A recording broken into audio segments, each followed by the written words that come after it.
Hello and welcome to Earthcycle, Orchestra of the Swan's focus on the impact humanity has had on our environment, our wildlife, and our planet.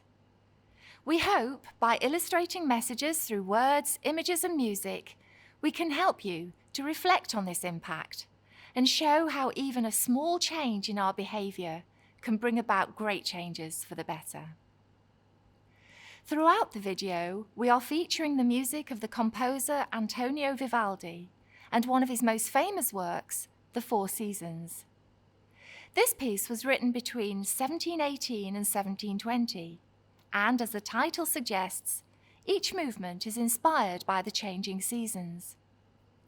As Vivaldi was writing around 300 years ago, it'll be interesting to compare his seasons to ours. What changes do you think Vivaldi would notice? Our quartet today features a flute, oboe, bassoon, and harp. Listen to the unique sound of each of these instruments as we come together to create beautiful chamber music. This is inspired by our four seasons and gives voice to our planet Earth. We hope you enjoy the video and the messages we share help you, your family, and your friends find ways to nurture nature. Who am I? I am the wind, the oceans, the birds, the insects, the trees, the earth. I am you. I am your habitat. I am your home. We are all in this together. Many years ago, when there weren't very many humans in the world, I was able to look after you. You were able to farm my soils, you were able to fish in my streams and my seas, and you were able to use some of my resources, and there was still plenty for everybody. Transport was human-powered or animal-powered. You pushed your own barrows and horses pulled your carts. Today there are so many of you that there are not enough of those things to go around. Now you use too much of my fossil fuel for industry and power generation. This is causing pollution of the atmosphere. You and your technology have become so clever that you use my resources at a rate that I cannot sustain. Why does this matter? I can no longer control the climate and the seasons. In many parts of my world, it's too hot. At many times, it's too wet. In many places, there is no rain where there used to be enough water. These are some of the effects of climate change. Because of this, there are too many people in the world who are struggling to survive. They can't grow enough food, or there isn't enough water for them or their animals, and the oceans don't have enough fish to feed them anymore. Wildlife around the world is suffering because you have changed the way you farm my land. The habitats of many insects are being destroyed. The insects are the food source for our birds and other creatures in the food chain. So you can see how our wildlife can suffer. The weather changes daily, but climate change is about the long-term shifts in temperature over a very, very long time. As a year passes, regular changes occur in the weather. This cycle of weather changes is divided into 4 parts, known as the seasons. The 4 seasons are winter, spring, summer, and autumn. In this video, we look at how the seasons are changing and what you can do to help me slow down climate change. Listen now and enjoy the music of the summer.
What does summer mean to you?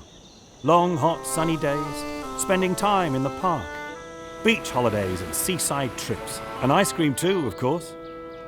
In summer, days are longer because I'm tilted towards the sun in the north. So the sun climbs high into the sky and takes longer to dip down below the horizon in the long, warm evenings. Do you enjoy seeing the butterflies and colourful flowers? New plants and insects may choose to live in your country as the summers become hotter. Have you noticed how many different birds there are that come to your part of the planet in the summer? They are the migrating birds that come back here in summer to enjoy the insect life. So what does the scientific data tell us about how summer is changing? Scientists tell us that the summer season is getting a lot hotter.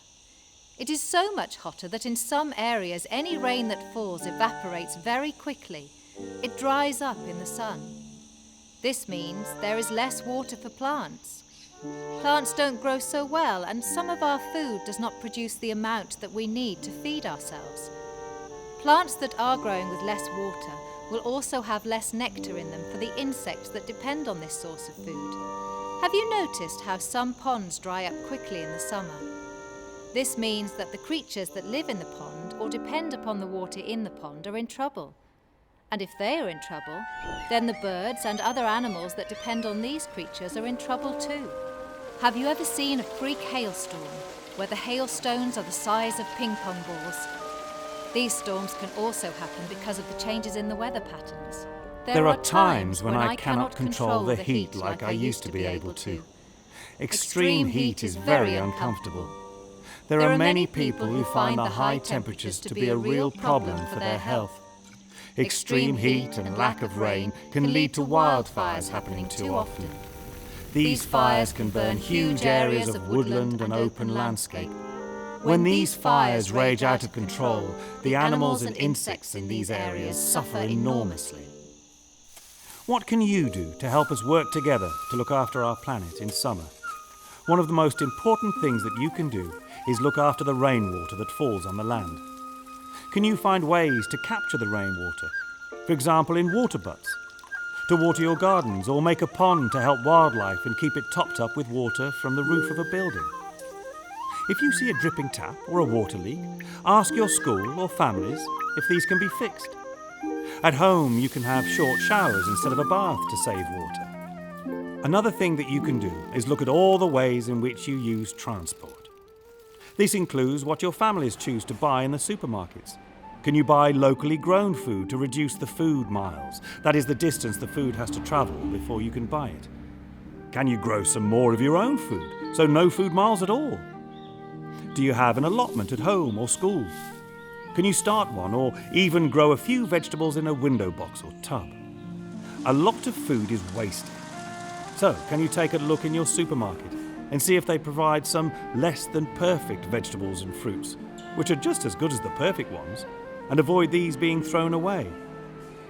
Having a barbecue is often a great fun thing to do in the summer, but do think about where you set it up. Many of the wildfires are caused by people cooking food on a barbecue in a country area, which is very dry and can easily burst into flames, setting off wildfires. To look after the insect life, can you think of areas in your school grounds where you can grow nectar-rich flowers, or let areas of grass and scrub grow to provide habitat and shelter for insects, birds, and small mammals?